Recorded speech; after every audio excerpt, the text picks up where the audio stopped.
American, arrogant, throwing fits, ripping shit, tearing it, imperative. Then I'm killing this mic no matter where I live. These derelict rappers acting the fool, this embarrassing is flagrant. That's the nature of this entertainment, and we can't even change it. Guilty before arraignment, now the system tainted. But when we speak, they all laugh at us.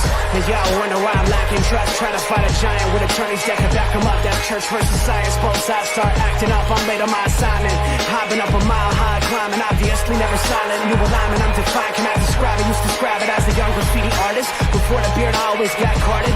At every bar, even though my bar has been the hardest. The scars on my face, and I ain't always been the smartest. But I'll show you where my heart is. I said I'll show you where my heart is.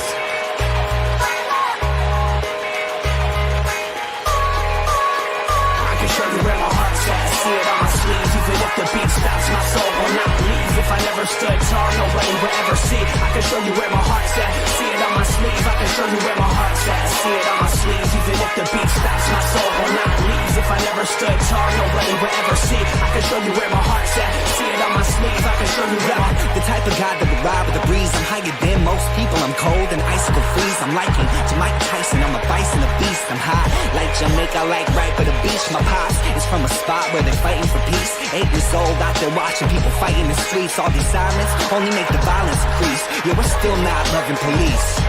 It's that bright young American, nice, dumb, arrogant. Tight on a mic, but he might need a therapist. Heart full of kerosene, head full of fairy tales. Said that you're my homie, you don't know me, but I know you very well. Roll back on some West Coast shit. This whole track is wetter than your dress code kiss.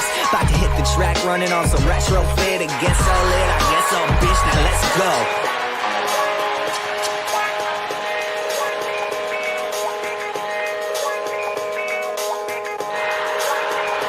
Show you where my heart's at. See it on my sleeves. Even if the beat stops, my soul will not leave. If I never stood tall, nobody...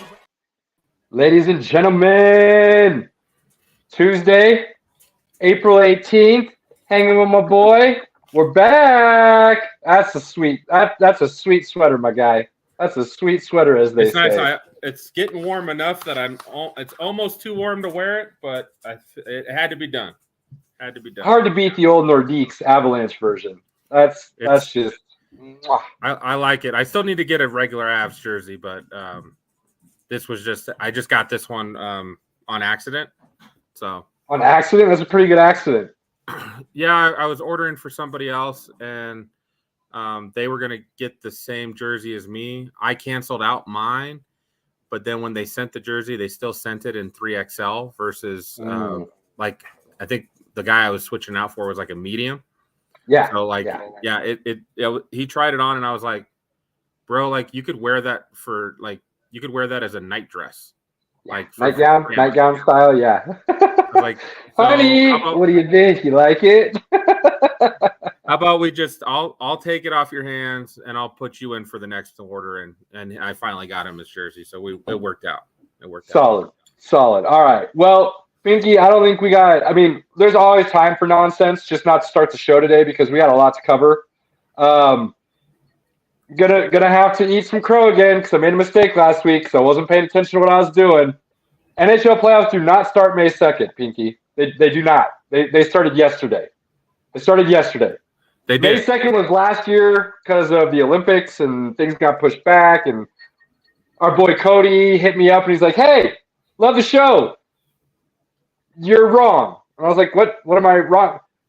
NHL starts now. Like now. I was like, oh, dude, you got time? Because we need you on then. Because we got to talk some NHL playoffs. We got to get the down low. Games, like I said, already kicked off last night. We got games going on right now. Avs start in 30 minutes. So my phone's going to be airing that game while we're doing the show because, gotta keep up and watch that. So without further ado, we're going to get into the NHL playoffs. We got NBA playoffs to cover because there's a lot there. And then Pinky and I got some draft stuff that we're going to review. We're going to try to stay a little more on topic with draft this week, unlike last week where we kind of way off veered but it was fun. Doesn't matter. It was fun. And then we'll end the show. We'll touch on what we got going on next week because we got a lot going on next week. So we're gonna throw a double episode next week, back to back. So it's gonna be fun. So I need to bring on our guy, the one and only Mr. Cody Williams, so he can go ahead and give us what we need to know about the NHL playoffs. Cody, how you doing, my guy? I'm doing good. How are you guys doing? Fabulous, man. Fabulous. Fabulous. Always a pleasure to have you on. It is one of the best times of the year. I actually fully agree with that. NHL playoffs, the NFL draft. There's a lot going on and a lot of good stuff going on. So, Cody, we're gonna rapid fire you some questions here, and then we'll let you kind of give your insight as you always do so well for us when it comes to hockey. Going into the playoffs, without talking matchups or anything just yet. Going into the playoffs, and I know we're already day in, $1 short, my bad, but what were some of the biggest storylines, 2, 3, 4 storylines going into the playoffs that really people should be paying attention to overall? Probably the number one storyline. I know you guys are all Avs fans, but I'm going to go east here. The Hudson River rivalry between the Rangers and the New Jersey Devils, that's probably the number one thing I'm watching. That's going to be a great series. Well, not tonight, though. Yeah, it's not. I believe it starts. Rangers are up 4-0. Avs and you also have to pay attention. Are the Avs going to repeat? Can they get healthy? You know, they're just starting to get healthy. Kel McCarr and Manson are coming back, so they're looking good. Also, the Maple Leafs and Lightning. Lightning's laying the smackdown tonight already, and I think that's gonna be a good series. Hopefully, the Leafs can figure it out, but I think that's gonna be a great series just based on the last time they played in the regular season. They had 20 penalties between the two, just hitting one another. Ooh. Gritty games. And then probably another one I'm watching is the Stars Wild, because that's a big back and forth series that's going to be there too. Cody, I'm gonna pause you for a second. Do the people a favor. Move your camera up a little bit so they can see your beautiful. There you go. There we go. Sorry, now we can see who's talking. I got light behind me, so It's all good, my guy. All right, cool. So a lot of East heavy stuff this year. I think the one big storyline in the West might be this guy named McDavid. Yeah, McDavid. Now that series is going to be really interesting, because if the Oilers lose that series, and that's kind of sad for McDavid, because they got to do something with the guy, get that guy some help. I mean, people are talking about him as being as great as Gretzky. I mean, that's the stuff I've been hearing the last couple of weeks. You can't be a great if you don't have a cup. Nope, definitely, fully agree with that.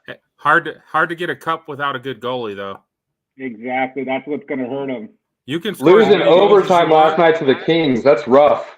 And the Kings, they battled just for sticking right with them, battled back, took it to overtime, and just kept pushing. They need a goal. Kept grinding them down and got a goal. Pinky, what do you got for the man before we start getting some true analysis out of him? I mean, I was definitely the most interesting playoff matchup to me was definitely the Rangers and the Devils, because both of those teams have played some pretty good hockey throughout the year.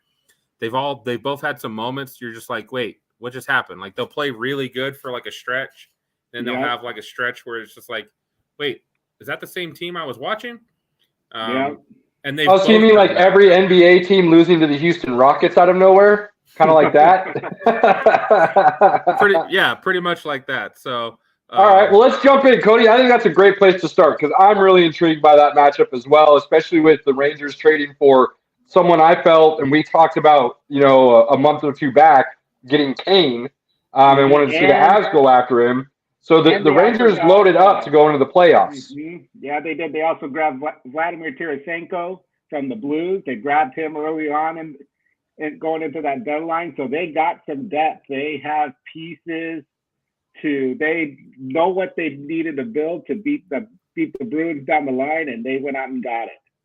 So, but that series is going to go back and forth between the Devils and the Rangers. I have the Rangers in 6, in my opinion. Okay. Just based on the veteran presence the Rangers have, and the Devils are more on the younger side because they have Jack, his brother is a defenseman, so they have a young team. So that's going to be a team to be aware of down the road. Like in the next couple years, they're going to be really scary if they can get a good goaltender. I think they could be a contender down the road if they get a goalie. Okay, I like that. Where are we heading next, my guy? Let's go to the Canes and Islanders. Ooh, oh yeah. Now, Hurricanes have the other number 1 seed, which are technically the 2, but they're at the top of their division. So they have the other wild card, which is the Islanders. They have Hurricanes in 6. Canes. The only thing the Canes are doing that's a question mark is they're kind of going with the hot hand at goalie. So right now they're rolling with Ronta, and but they have Frederick Anderson, so they have a 1-2 punch at goalie. They lost Andrei Svechnikov. Sorry if I butchered his name. They lost him early on, so that was an offensive piece they lost. So that may hurt them down the road. The Canes just play their offensive pressure.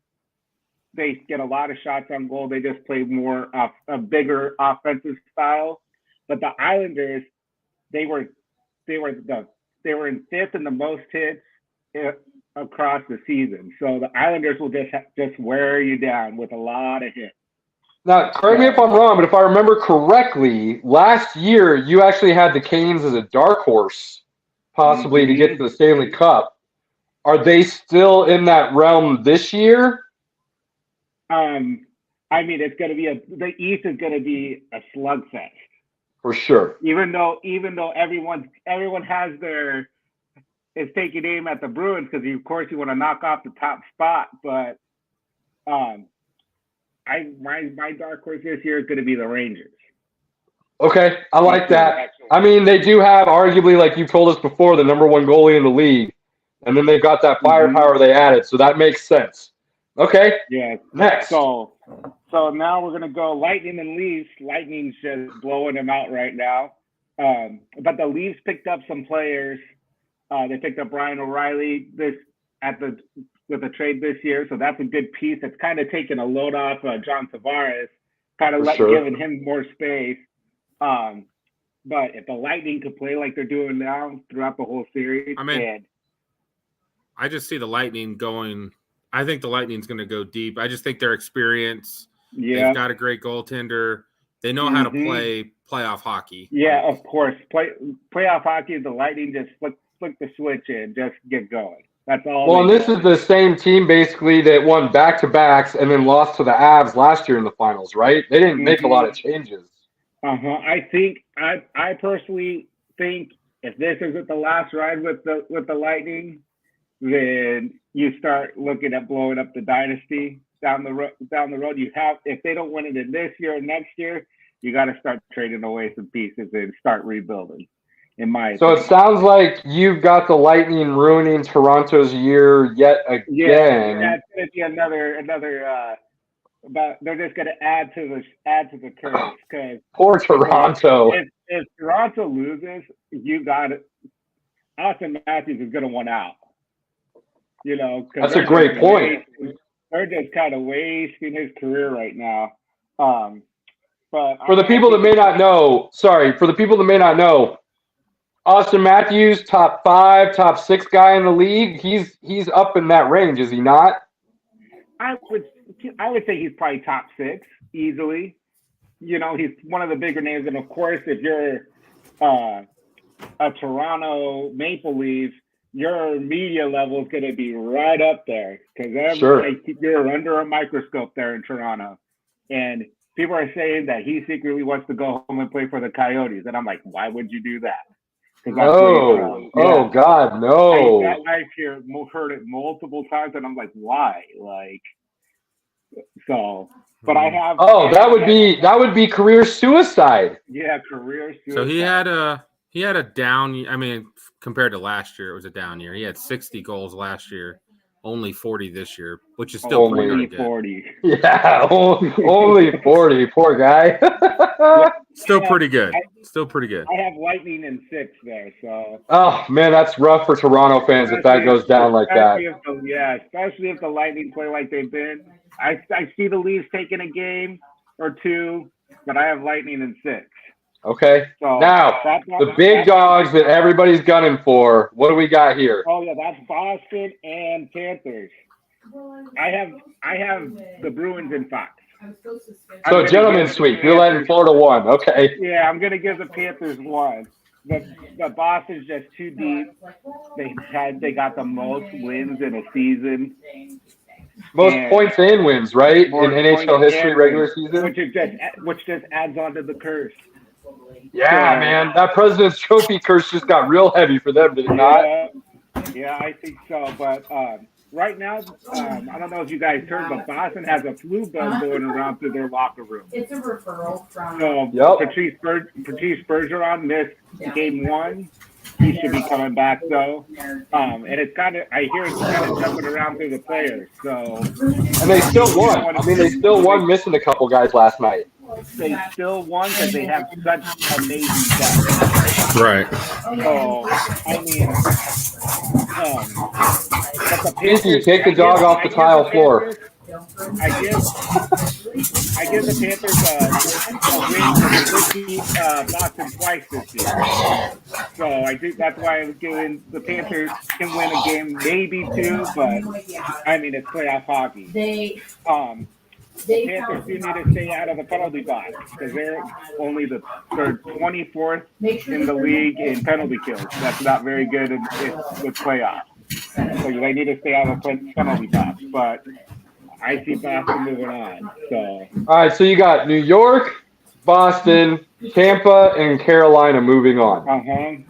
So give us, without going into detail for the next rounds, just tell us who you like getting to the East Finals right now out of those 4. The East Finals, I'm gonna say Boston, but I kind of want the Rangers. I see the Rangers and Boston battling in that Eastern Conference Finals. I'm hoping the Rangers pull it out, but Boston's just too loaded.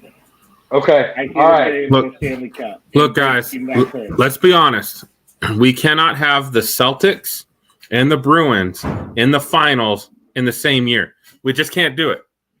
Dude, that would be a city to go party in though if it happened. I would want to be in Boston if that happened. No good. No good. That's why you got to root for the Rangers to get them out. I like it. All right. Hit me on the west side now. West side. So we're gonna go Knights and Jets first. Knights.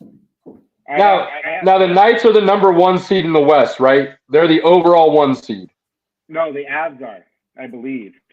I thought the Avs made a little run at the end and just climbed up. I think they beat them by a point. I know they won the Central, but I thought Vegas ended up having more points for the 1 seed. I'm gonna look this up for you. I got you. I got you. You continue. I'll double check myself. I'll eat some crow. You were right, Caleb. All right. Knights have the 1 seed. I apologize. So it's Knights versus Jets. So I have the Knights in 6. I kind of like this Jets team, but I mean the Knights are really low with Eichel.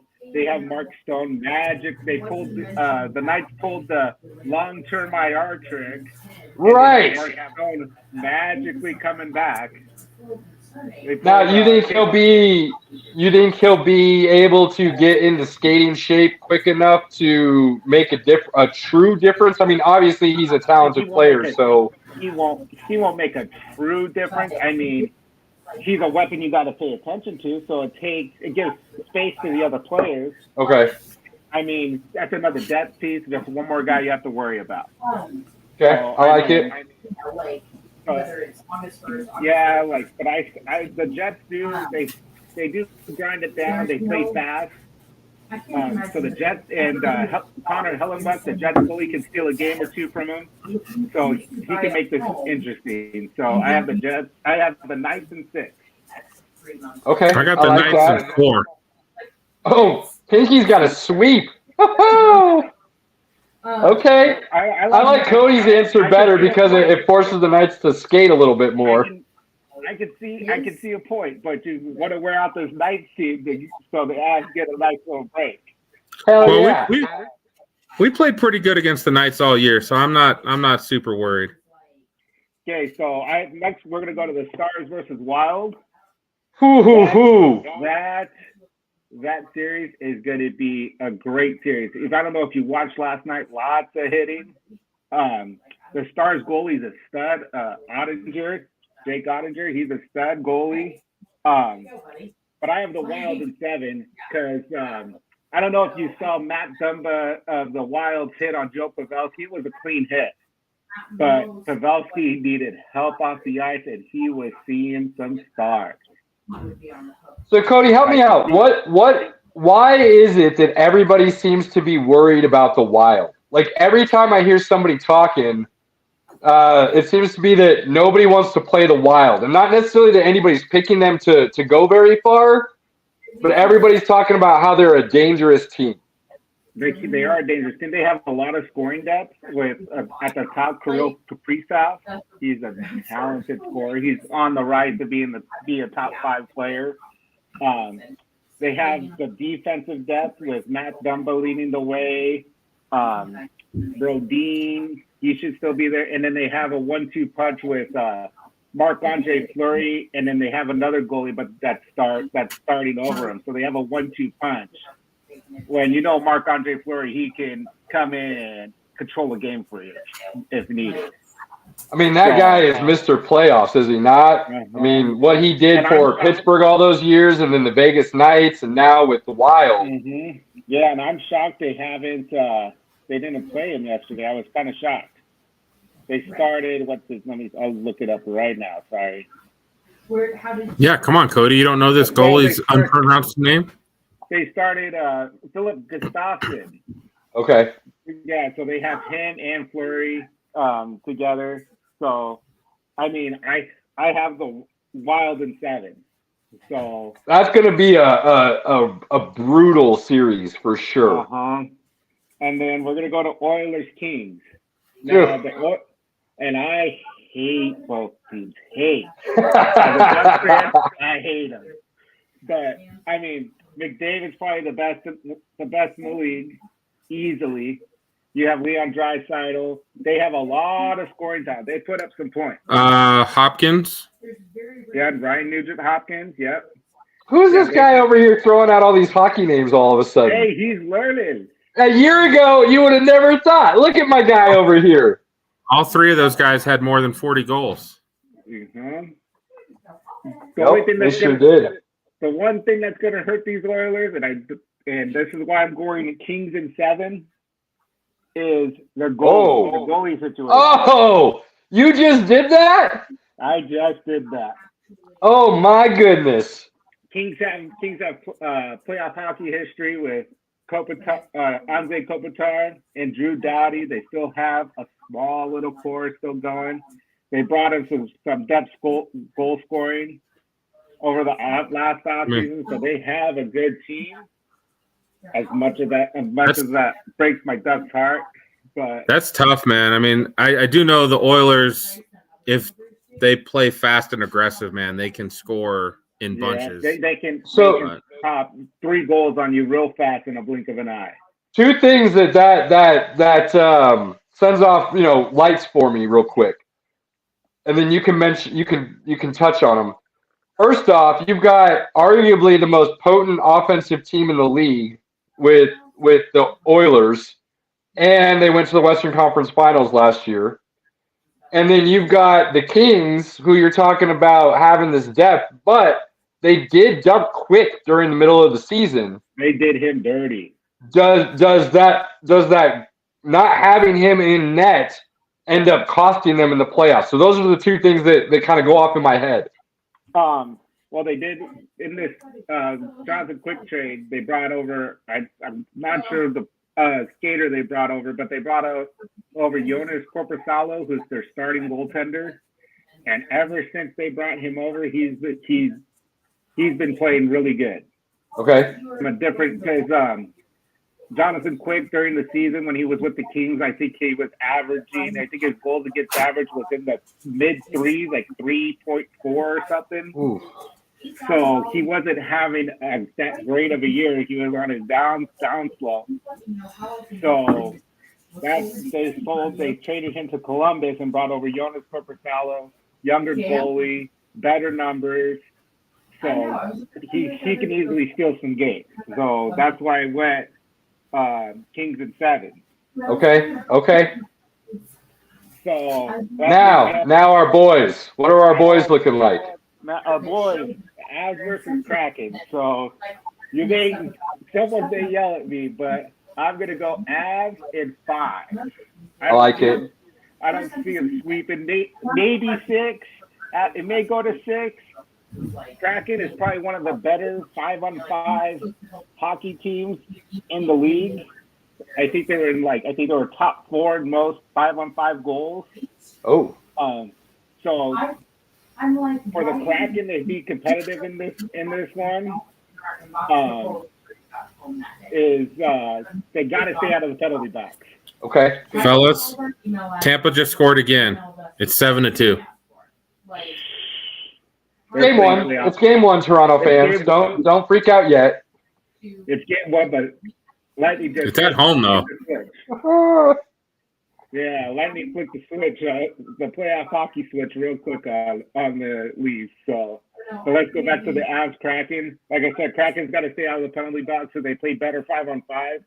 The Avs and Kraken have a similar play style. They both like to play fast, so that's going to be a fast hockey game with fast moving.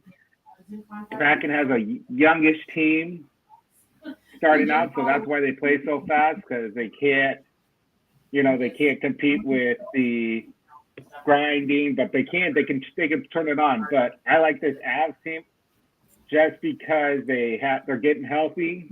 The only thing they're probably going to be missing, I don't think Gabriel Landeskog is going to be coming back. He's already announced. Yeah, he won't be playing. Out for the playoffs. Yep. He might be done for his career. The way his press conference went. Yeah, I guess he took a skate to the knee, and it really damaged his knee. So yeah, and so that's gonna be hurtful. But I mean, the more I dug into it, if the Avs can play like they did last year, Georgiev has better numbers than Kemper did last year. Or they're pretty similar, but I think Georgiev better. Georgiev had 40 wins this year, and I think he got 21 road wins. As well. And I think he had he was up there in the league. I think in the top 3 or 4 in shutouts. So I mean, the Avs knew what they were getting. Correct me if I'm wrong, Cody, but don't the Avs have one of the best, although underrated, defensives when Makar is healthy and back there with Byram and Manson and the other guys that they can run through that rotation? I like what the Avs have done, how they built their roster, because you always want a puck-moving defenseman with a big guy, a big pillar defenseman that stays at the blue line. So I looked at their defensive page. They have Makar and Devin Tays paired up together. Those are 2 puck-moving defensemen.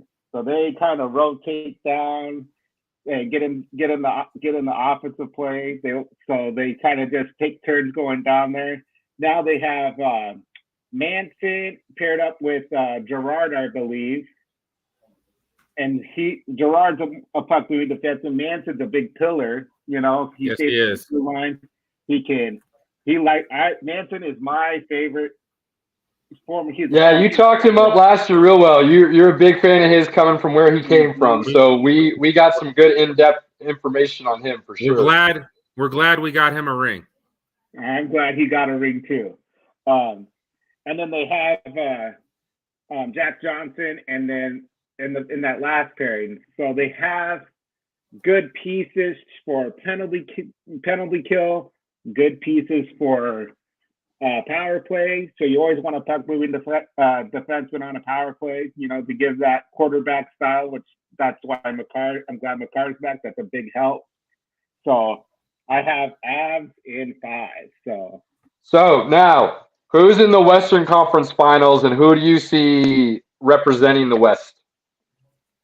I think the Avs are going to get there again, and I'm not just being a homer. The more I dug, I tried to find excuses to not put the Avs there, and I couldn't find that many. Ladies and gentlemen, this is why we have Cody on, because whether you want to believe it or not, my man is not just trying to tell us what we want to hear. He gives it to us straight, and he told us today, he messaged us. He said, hey, I just don't want you guys to be mad at me if I don't pick the Avs. And then about an hour later, he said, man, I'm watching Clusterpuck. I'm checking out NHL Network. I'm trying to find a reason not to go with the Avs. I'll let you guys know what I find. So I love hearing this. And I couldn't find a reason. I felt pretty good just looking at all the teams in the playoffs on the West. The Avs have all played pretty good hockey against. Mm-hmm. And that's with our myriad of injuries throughout the entire season that we battled with. And we still played good hockey against every one of these teams. I was looking at the Avs have the most man games missed in all the playoff teams. Yeah. So, I mean, the Avs have been there before. I'm not worried about them. So, I mean. Well, and it's they've got Mikko stepped up his game this season. Mikko still has 2 more years on his deal. That man needs to get paid and get it locked up sooner rather than later.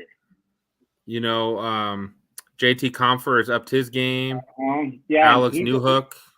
Yeah, Newhook has been a little disappointment up and down. He hasn't lived up to what he could be. JT Compher, he's on a contract year, so of course you want to play better on a contract year, get paid, you know. So. I mean, they really stepped up because from last year, you guys lost Kadri from last year. So someone needed to step up in that role. Comfort really filled in that role. It's been nice to see them, like you said, have the amount of games missed that they have, finish the year as strong as they did, even while they were still missing guys. And then apparently it looks like everybody's going to be healthy as the playoffs start. So once they get their legs underneath them, their skates start going in the right direction, that could be a lot of momentum for them to build through the Western Conference. Now, do they roll through the West like they did last year? Can you repeat? Yeah. I mean, do they roll through the West like they did last year? Ooh, I mean, it's a different team. So, I mean, if they could play like they did last year, I thought they played good matchups last year. Mm-hmm. I thought the Blues, like, they just didn't match up. The Oilers, the Predators. Yeah, no one really matched up.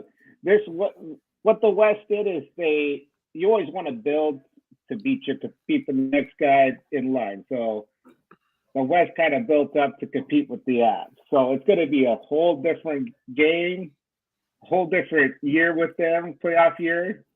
But they're going to have some grinding moments. So. I mean, this Kraken team, they're not chumps, no? Even though I have them in 5, I mean, but they're not just going to roll over. They play really good 5-on-5 hockey, you know? So, I mean, it's going to be a real interesting series to watch, no matter what. Well, that would be, I mean, if we can get what you predicted here, you get the President's Trophy winner out of the East, setting all-time records as far as points in games.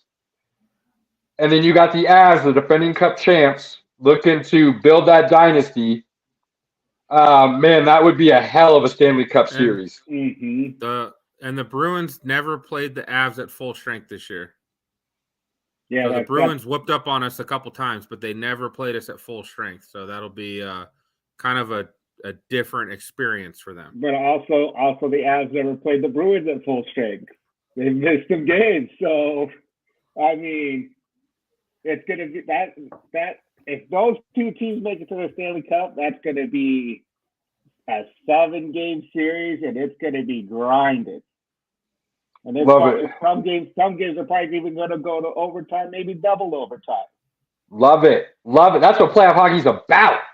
Mm-hmm. I am there for all of it.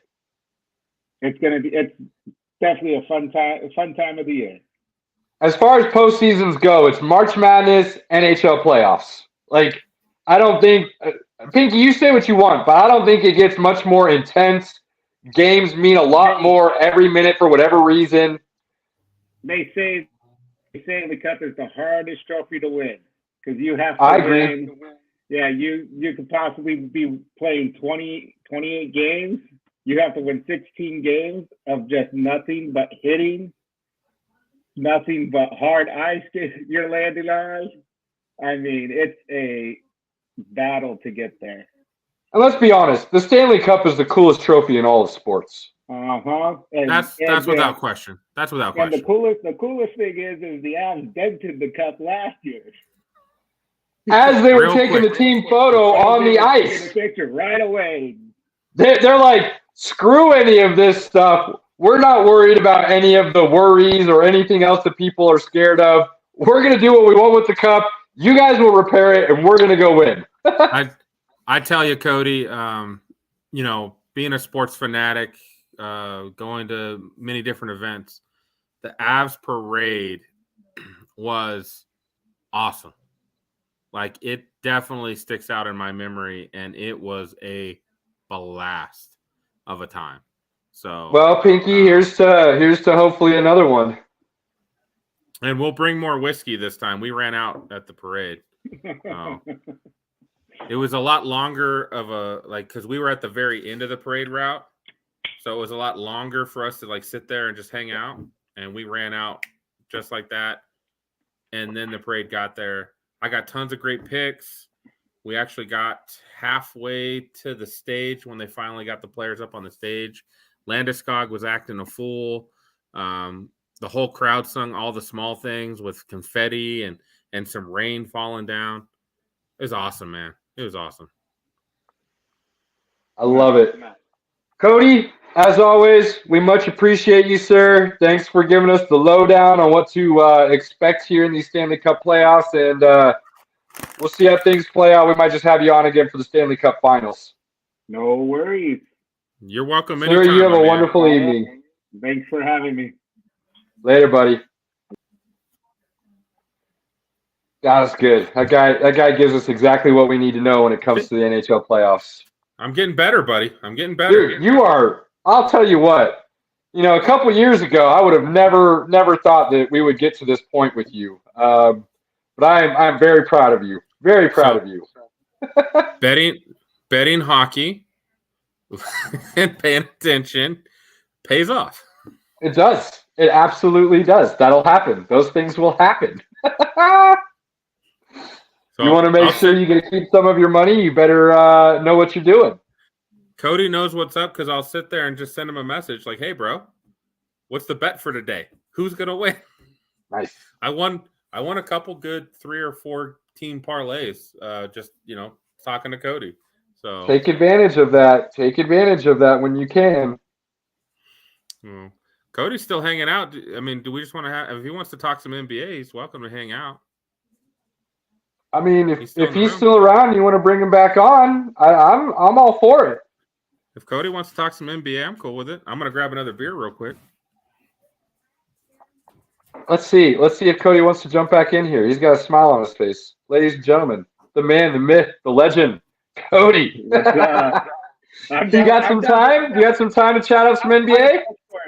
I'm down to talk all sports. I'm just sitting in a hotel room doing absolutely nothing. So, well, let's run down some NBA then, and then you may as well, if you got some time, you can just stick around for the show, and we'll talk some NFL draft. I know we'll get there, but I know you're bugging me from time to time about your deep dives here for the draft coming up. I'll hang out with you guys all day. Well, you're welcome, sir. Let's roll into this, Pinky. Eastern Conference. We're going to run through the matchups again. You got the 1 seed out east, which is none other than anyone. Milwaukee Bucks. Milwaukee Bucks. Who are they playing, Pinky? The Miami Heat. How's that going to look, you think? I think it's gonna determine if Giannis is healthy and can come back because he got hurt in game 1. I'm going to tell you right now, if Giannis doesn't play, they're out. I'm going to tell you right now, playoff Jimmy will take over that series, and Miami will upset Milwaukee if Giannis does not play. Now, that being said, 2 years ago when Milwaukee won the chip, Giannis went out in round 2 with a knee injury. Came back miraculously, faster than anybody would have thought he could, and they went on to win the title. So I'm not counting him out, even if there is a back injury here. But if he does not play, if he has to sit this series, I'm telling you right now, playoff Jimmy is going to show up. He does so much for that team that is a big loss if he's not there. I think the Bucks could still win the series if he's not there, but it would be flip a coin. Like, it'd be close, in my opinion. Clayton's a good dude.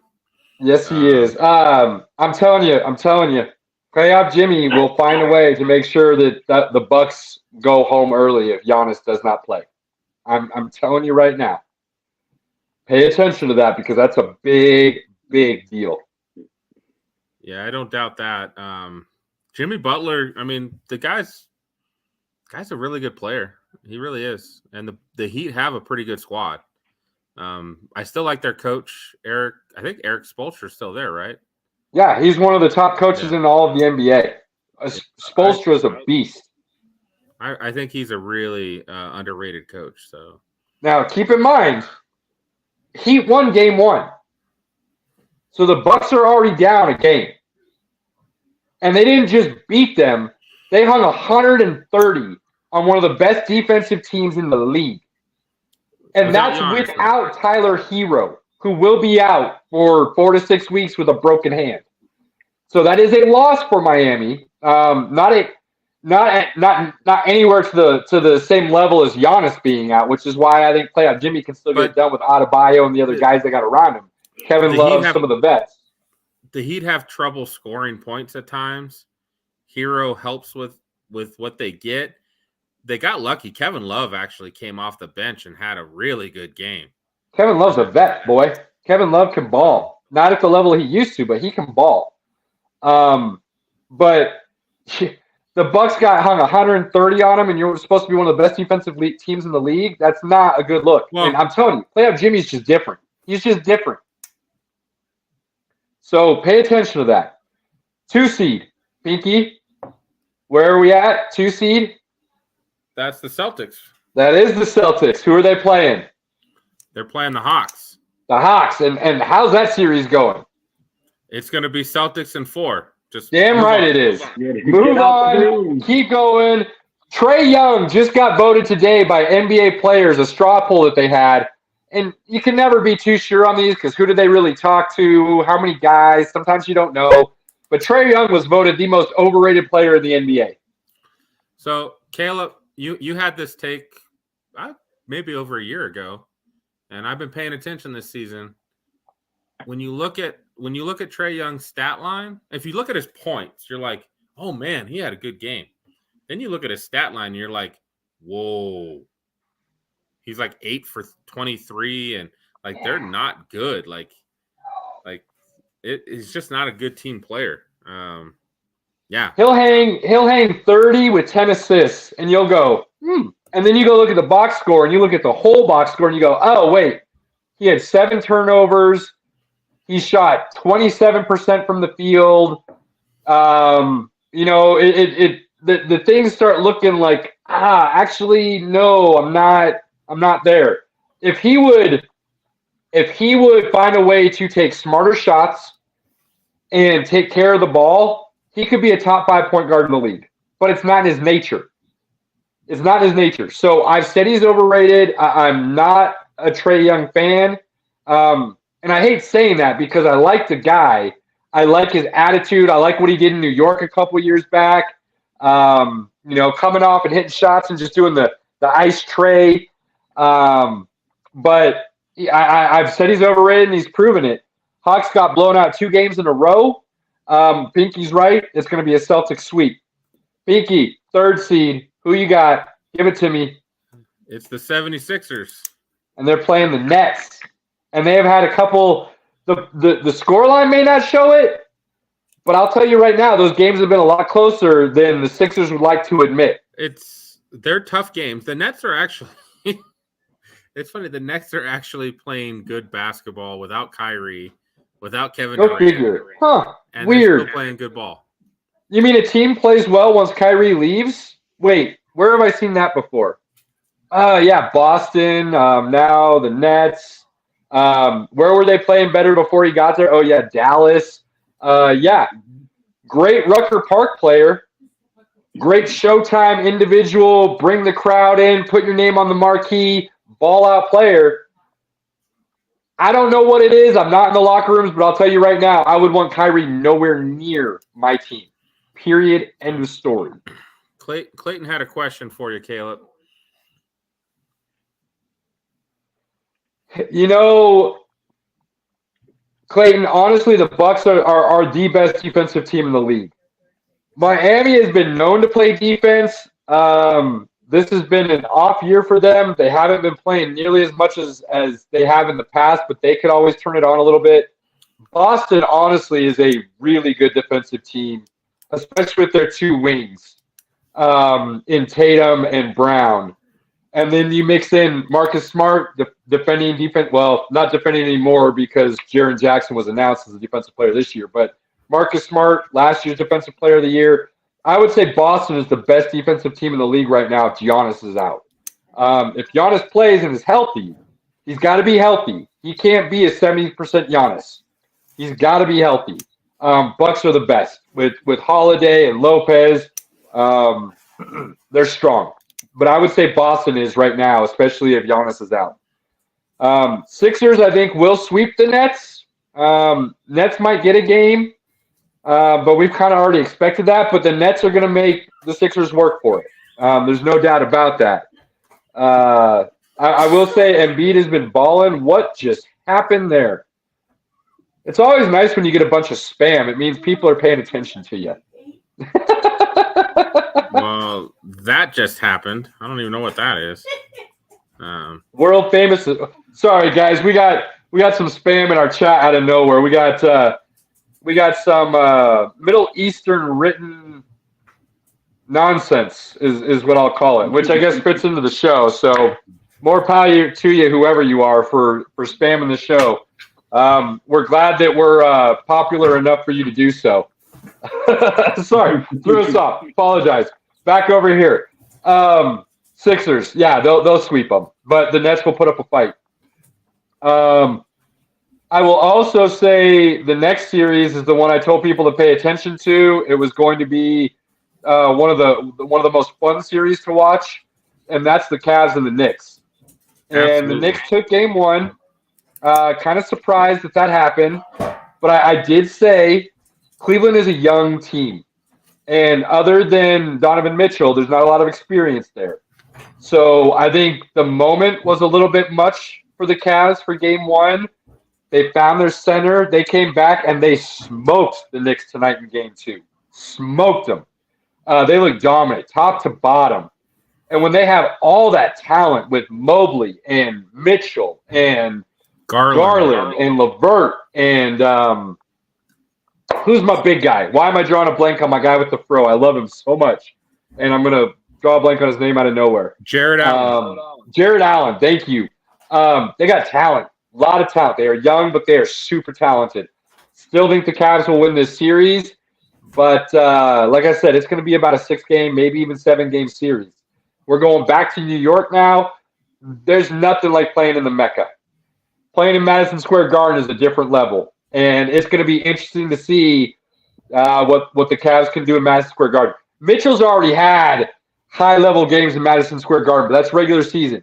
Can you step up and go, Michael Jordan level in the Mecca in the playoffs? That's the question, and that's what he's going to have to do to keep the Cavs on top. So I still like where my predictions are at. I still like, obviously the top 3 to advance, and then the Cavs, which would be top 4. But like I said, Giannis going down, if he doesn't play, look for Miami to upset. Keep an eye on that because that's a big deal. The top 4 in the East are just on a different level than the bottom 4 in the East right now. So, which is why it blows my mind that all these pundits all year were trying to hype up the East. Oh, the East is so strong. Oh, the East, look at the East. Oh, top to bottom. No. It was Boston. It was Philly. It was Milwaukee. That's it. That is the East. The Cavs are a year or two away still just because they're young and they don't have that experience yet. They've got the talent if they can keep it together. They're just young and inexperienced. So anybody talking the East up was hyping media. They got to say what they got to say because that was the storyline kind of thing. It wasn't facts. Out West, who's the 1 seed, Pinky? You already know, baby. It's on your hat. It's on your hat. You know. Ladies and gentlemen. Now, I'm not going to back away from the fact that I said I'm worried. I still am. I said that they were going to smoke the Timberwolves. The Timberwolves don't have what it takes to duel with the Nugs. It's a bad matchup for the Timberwolves. So I'm still like on the fence a little bit of whether or not the Nugs can play consistent enough to get to where we want them to be. Obviously, we picked them to go to the finals, so I'm not backing away from that either. But I'm not gonna say after game 1 all of a sudden all my worries are cleared. What I will say is at least over the last week and a half to 2 weeks, Jamal Murray is back. Like, he is back. I'm not going to go that far yet, Pinky. Blue Arrow is still not where I need him to be. He's close. He's very close, but I'm still not ready to go full Blue Arrow with him yet. Just not just yet. And I will say, Aaron Gordon not stepping up as much as I would have liked to have seen him in game 1. Obviously, he wasn't needed, so not a huge concern, but it is something to keep an eye on as well. I mean, he had a pretty good line in that game. I mean, when it's a blowout and you get a bunch of, trash minutes. He was 13, 5, and 1. I mean, the whole starting lineup was just solid. We didn't need anybody to stand out. Now, for you Nuggets fans, I've said this on social media many a times. I don't know if I've ever said it on our show, but it is something I believe, and until I'm proven otherwise, and Pinky, we know I eat my crow. I don't enjoy it, but I will eat it. Mike Malone, to me, is the Denver Nuggets version of Mark Jackson with Golden State. Good coach, good team, not the guy that's going to get you over the top. I hope I'm wrong. I hope he proves me wrong. For the majority of the offense that might be Broncos fans, it's the equivalent of John Fox. Good, but never going to win that title. I can see where you're going with that. Get you to almost the promised land or to the promised land, but then doesn't get you all the way there. So I could roll with that. That's fair. That's fair. So I hope Malone proves me wrong. He said some things over the course of this season that put all the accountability on his team, and I never once heard him take accountability as the coach, and that worries me. Because when you start doing that, it's very easy to lose the locker room. And when you keep saying, well, I'm doing it because I'm challenging my guys, that's BS talk when it comes to my thought process. So we'll see. I hope he hasn't. I hope he can get it done, and I hope I eat my crow. But I'm going to call it right now. If Malone does not win a title this year, I think I honestly believe the Nugs need to look elsewhere in the offseason for a new coach. Fully believe that. I just would struggle with who do you replace him with? Nobody saw Steve Kerr being the replacement for Mark Jackson. I'll tell you right now, somebody that would be really interesting, this might blow people's minds, Becky Hammon. Becky Hammon would be somebody really interesting to bring in and be a head coach in the NBA. It would be the first female head coach, but she is a Pop disciple, and she just took the Aces to the WNBA championship promised land. So just a name to kind of be aware of. Because I don't think she's that far away from getting her shot in the NBA if she wants it. Anyways, Nugs, 4, move along. Timberwolves are done. Who's the 2 seed out west, Pinky? The Memphis Grizzlies. Who are they playing, Pinky? They're playing the Lakers. Cody knows this one. Cody, what do you think about that matchup, my guy? I mean, I always called the Lakers the Flakers, but I mean, I grew up in Orange County, so I know somewhat of the Lakers. You know, I'm not a big basketball follower, but you have made me more of a basketball follower just watching this show. All right. So, I mean, the Lakers. I think they could beat the Grizzlies. It's probably going to go to like a 6 or a 7, but I think they can beat the Grizzlies. They have experience, you know, with LeBron, street clothes. But can they stay healthy? Because street clothes not be street clothes. Street clothes already has an injury. He's already playing hurt, they say. So it's going to be interesting what he does. I'm going to tell you right now, if Ja misses game 2, Lakers going to win in 5. I had the Grizzlies winning in 6, maybe 7. But if Ja misses game 2, Lakers in 5. So that's another one with a big injury to a team that cannot afford it. Already got a couple pieces missing. Pay attention, people, because as much as I don't want to put the Lakers into the second round, because that would most likely mean that's who the Nuggets play in round 2. And I don't want to see that matchup for multiple reasons. Pay attention to that. If Ja misses game 2, Lakers will win that game, and they will go home up 2-0. And that LeBron's not losing the series up 2-0 against a team like the Grizzlies because they don't have enough to come back. They don't. 3 seed out west, Pinky, you remember who they are? Oh, Cody, tell me. Cody. That's going to be the Kings, and they are playing the Warriors. Right? I should have came to you first because you're all up on this being up there in the San Jose area now. How do you feel about this series with them up 2-0, Cody? Correct. Right now I'm in the Sacramento area, so they Sacramento area. I apologize. Even closer to the Heat. Sacramento is popping right now. I bet. It is a fun place to be. I mean, I've been working up here for a few months now, and it's King stuff everywhere because they're so good. I mean, the Warriors have struggled to play good basketball on the road, so I see the advantage going the Kings' way here. I don't know if you saw game 2, Caleb, but Sabonis, Draymond took down Sabonis and was dirty to him. That was like WWE. Now, let's be honest. If you watch the replay, Draymond didn't take him down. Sabonis fell down into Draymond, grabbed Draymond's leg, Draymond stepped on him. I think it's blown a little out of proportion. I do believe what Draymond did, regardless of what he wants to say, there was some intent behind that step. I've been in situations like that playing on the court. It's easier to not step on somebody than you might think. Yeah, you're probably going to fall or something, but most people that I know and I played with would avoid stepping directly on somebody's chest. Draymond's a different breed. Draymond wants that heat. He wants that smoke. He wants that drama. So, of course, he's going to step on Sabonis' chest. I don't think it was an ejectable offense, to be honest with you. I think it was a flagrant 2, but a flagrant 2 shouldn't be an immediate ejection, if I remember correctly. Unless maybe that has changed. I mean, I didn't see a fire on the court. He was stomping that dude like there was a fire on there.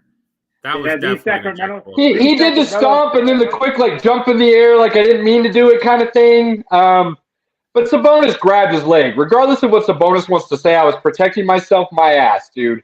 You wrapped your arms around the dude's leg. Sacramento fans wanted a suspension for Draymond. Yeah, it's not happening. But what I will say is 2 things that I'll take away from the first 2 games. And Golden State is known to do this, and then they're known to snap out of it. But they better snap out of it. Golden State has played sloppy basketball, incredibly sloppy basketball that have, in my personal opinion, allowed the Kings to win the first 2 games. They have not played at their championship level basketball right now. And I think they might have underestimated Sacramento a little bit and thought they could have kept up with them. So we're going to go back to Golden State, back to San Fran, back to the Bay. Golden State's down 2-0. They have never been down 2-0 in a series since Steve Kerr took over as coach. That's a big deal. This is a first for them. So they're going to have to step up. I do believe they'll win the 2 games at home. I do still like Golden State to win the series, and I know I am very much in the minority on that right now. I originally had them winning in 6. This is probably going to go 7 now. So it's going to get real interesting. Golden State's got to win 4 out of 5. That's not easy to do. So it's going to get real interesting here. I do still like Golden State just because of I truly believe the sloppiness that they have played these first 2 games is what has cost them. Not necessarily that Sacramento has outplayed Golden State. Draymond's got to get his head right, though. He has already cost Golden State a championship. That kick to the nuts to LeBron, although I don't believe it should have been a suspension. I think that was a weak move by the NBA when it happened, given the circumstances and what had transpired with LeBron kind of walking over him and everything else. I don't think he should have been suspended then. I think the NBA gave LeBron that championship in that moment. So Draymond cost them a championship already. If he doesn't get his head right and he does something else to cause him to not play, he will cost Golden State another chance at a championship. So pay attention to that. I will say, though, and I don't want to take this lightly by any means, Sacramento's playing really good basketball. And for those that haven't paid attention and that haven't listened to us in the past, I have told you to watch out for De'Aaron Fox. And I thought that dude would have left Sacramento to finally get in the spotlight. I was wrong. He's doing it in Sacramento. And that dude is a top 5 point guard in the league. Pay attention to him. I mean, and it helps that they have Sabonis, who's like a baby Joker as well. So DeMontis is money. He is coming up so big right now, and he's only improving. And look, Nuggets fans may not like hearing this, but in the next couple of years, Sabonis could become better than the Joker. The reason I say that is twofold. One, if you don't know who his dad is and what kind of talent is possessed in that family, go watch some old tape of Arvydas Sabonis. Crazy talented. He's Joker before Joker. 2, DeMontis has way more athleticism than the Joker. It just is what it is. So those 2 things combined and the rise that he's taking right now, there is potential there for him to play at a higher level than Joker is.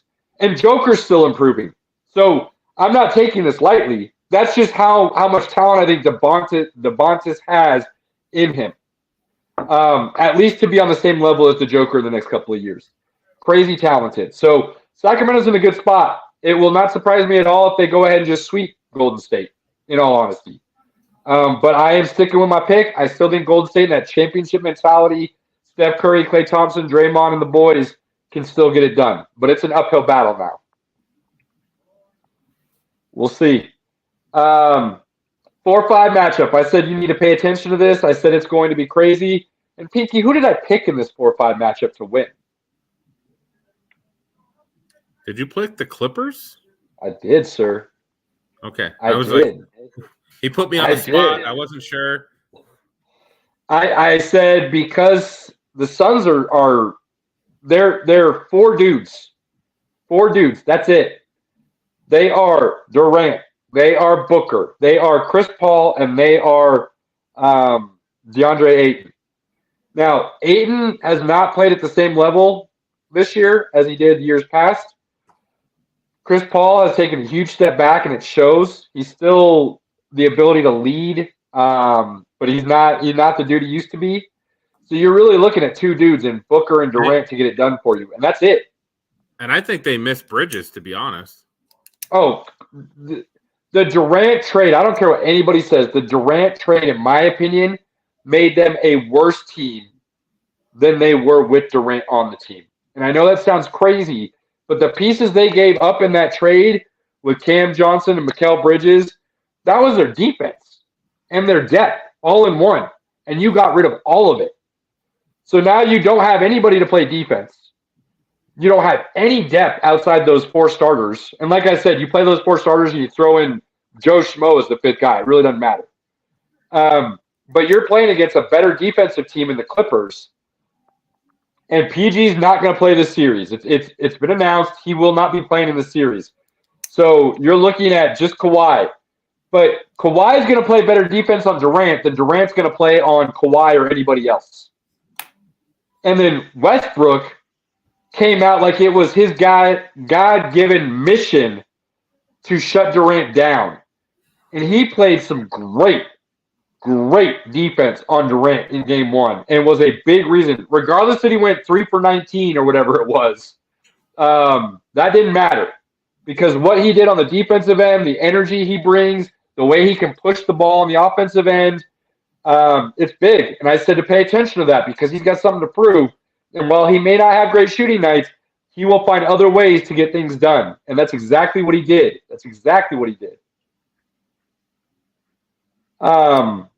So I still like LA in 6, maybe 7. But the fact that they already took away the home court advantage from the Suns is a huge deal. Huge deal. They're winning right now, too. It's only by 5, but they're winning. Pay attention, though. They're up. You know what I'm saying? They're up. So, all in all, I would say out of all my predictions, right now the only one that doesn't look good from the outside looking in would be the Sacramento Golden State series. Everything else looks like it'll probably hold fairly true. So I love basketball. Love me some playoff basketball. It's only going to get more intense. Clayton, appreciate it. This is what I grew up training myself to do. Other people were doing things that would better their lives with careers. I said, screw that. I'm going to keep learning sports. And so I'm here talking to the tens of people that we have that are lucky enough to listen to us.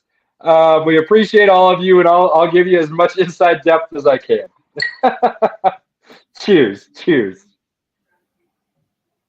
I know. Cody doesn't even have any whiskey. What's going on? Come on, Cody. I'm slacking over here. If I was in a hotel room, dude, I would have tons of whiskey with me at all times. Yeah, but someone's got to be at work early in the morning, so that doesn't bother Pinky. Pinky's a gamer. Cody, how early are you at work? I got to be there at 5:30 tomorrow morning. Nope. Okay, that's fair. Nope. No, sir. No, thank you. I start work at 7. So, although most of the time I can just leave my bed and walk 5 feet and then, start my work day. from home helps that. Yeah, for sure. I do have to go into the office tomorrow, but that's unfortunate. Yeah. Avs fans, I know you're probably checking things out. The neighborhood's going on simultaneously here with the Avs game. Avs are down 1-0 right now. Still 8 minutes left in the first. 9 minutes, I apologize. 9 minutes left in the first, so nothing to be too concerned about just yet. But you don't like seeing the Avs down first game, first period. We've been putting some shots on goal. Just nothing's hit yet. So give it some time. Gorgiev's young. Cody has mentioned this to us before. First time in the playoffs. There's got to be some nerves there. Well, the offense is still finding their feet with everybody coming back. Don't worry yet. It was a giveaway by Devin Toews that caused the goal. So, but can't make those mistakes in the playoffs. They will. Teams will make you pay for it. Kraken are on the power play right now, so fingers crossed. Minute on the power play remaining. All right, Pinky. All right. Let's get Cody back involved here. He's a good dude. Sat here and listened to me rattle off my NBA stuff. He did provide that information with Sacramento blowing up right now, which I love hearing, because back in the day when it was White Chocolate and C-Web and Vladi and Peja playing the Lakers, man, that place was known for being home court advantage. So I do enjoy seeing Sacramento back, especially for the fans. One of the best fan bases in all of sports. So, and it's kind of corny, but it's still awesome. Their Light the Beam is pretty awesome. It's pretty awesome. I like it. So as a fan of another team who might have to play them and deal with that, I'm already in the mindset of F the beam. I'm already there. Well, I'm already there. If my favorite team was in the East, I'd be all about the beam right now. But because my team's in the West and I might have to deal with the beam, I'm already saying F the beam. I'm already on that mindset. That beam doesn't play no defense, so let's not get too carried away. So, that's the one thing about the beam. They play no defense at all. Very true. But they are one of the historically great offensive teams in NBA history. As something for a fan to rally around. Avs just scored. There we go. 1-1. What? 1-1, baby. Yes. I hate when you're ahead of me. I hate when your feed is ahead of me and we're watching the same damn feed. How does that happen? I'm still behind, so. Miko, baby. Miko. The moose is loose. You know what's great about the Avs that the Nuggets don't have, and to be quite frank with you, the Broncos don't quite have either? The Avs do not have bandwagon away fans show up and take over that stadium when the Avs are playing. The Avs are all Avs. When the Nuggets play in the playoffs, especially against LA, that arena gets split 50-50. The Broncos are notorious for, as many Broncos fans are there, you still get a lot of away fans because the teams travel well. Let's be honest though. When it comes to like the sports as a whole and fans traveling, you are absolutely going to have more NFL fans travel to watch their team play in a different stadium. Number one, that's absolutely going to happen. Number two, there's just not as many hockey fans that are going to travel to go see an away game. There's just not. I would. I mean, you would. And when I was in easy, Nashville, you're still learning. Easy. There are. Hold on. When I was in Nashville on a Saturday night before we were going to the Broncos game the next day. There was a Rangers Predators game, and we were down right by the Bridgestone Arena, and they were everywhere. And I was like, "Damn, we could have gone to a hockey game. That would have been a great idea." And they were everywhere, right downtown. I was like, "Man, we should have gone." So in the future, that's what I'm going to look for. I'm going to go to a Broncos game in another, city, or just go root for that other team that's playing, and then I'm going to make sure to go see baseball, hockey, basketball, whatever I can go see. I'm going to do that on Saturday. That's going to be the plan. Do it. Now, Clayton, there's a reason I say this, because I've been in Mile High. I was at the Blizzard game where C.J. Anderson ran the 47-yard touchdown to beat the Patriots. There were way too many Patriots fans in that stadium. Way too many. I've been in that stadium when the Terrible Towels took over that stadium and the Broncos were good. That's every Steelers, though. I'm just saying. I've gone to 3 of them. I've never seen an Avs game where the other fans were prominent. Never seen it. I've been at Nuggets games. Game 6 in Denver. LA Lakers, 2009. It was a 50-50 split. Okay? I'm just telling you how it is. I've seen it happen. I'm not okay with it. So, I don't like it. I'm not good with it, but I've seen it happen. And I have never seen Ball Arena, as it's now called, which is stupid. But I've never seen Ball Arena during an Avs playoff game where the other fans were seen. It is Avs. And I love that atmosphere. That atmosphere is cold. And I am hoping hoping I get to check out a playoff game this year. I've got some connections that are possible. Depends on how their corporate sponsors want to handle things, but I'm hopeful that I can take advantage of that this year. So we will see. We will see. Our boy Cody lost his connection. Hotel Wi-Fi isn't always great, so we understand. Hopefully he'll be able to get back in here with us. But Pete, I think it's time to go little NFL. There's been a couple big news things hit. I think we should cover those, and then let's hit up some draft stuff that you'd like to discuss. Because, ladies and gentlemen, I'm going to announce it now, and I'll announce it at the end of the show. Next week, we're doing a twofer. First hour is going to be some more NHL, NBA conversation, maybe some other sports if anything crazy comes up. And then come 8:30 Mountain Time, we are going to roll our annual mock draft. Pinky and I have done this every year since we started the show 3 years ago. It's something we love doing. We've been doing mock drafts with each other since before we started this show. So this is nothing new for us. We love the BPA guys. We know mainly Broncos and all those other guys have been covering it from different angles and looking at things. But we run a first-round mock. We have some great conversation. Our buddy Andy will be joining us, and we might have another special guest with us. We'll see how things go. We won't announce that yet, though. We'll let that be a surprise. But our buddy Andy will be there for sure. Cody is back. Let's get him back in here. All right, good. So next week will be a big week. Like I said, first hour, normal show, starting at 8:30. We're going mock draft, and that will last, I don't know, hour and a half, 2 hours. Well, it depends on how in-depth and how much whiskey we have. I know, and I told the wife next Thursday or Tuesday, she's got to take my daughter to jiu-jitsu so I can pack for the draft before we do the podcast, because I'm not going to try to pack after I've been drinking whiskey. That's just not going to happen. That would not work well. So it's something we love doing.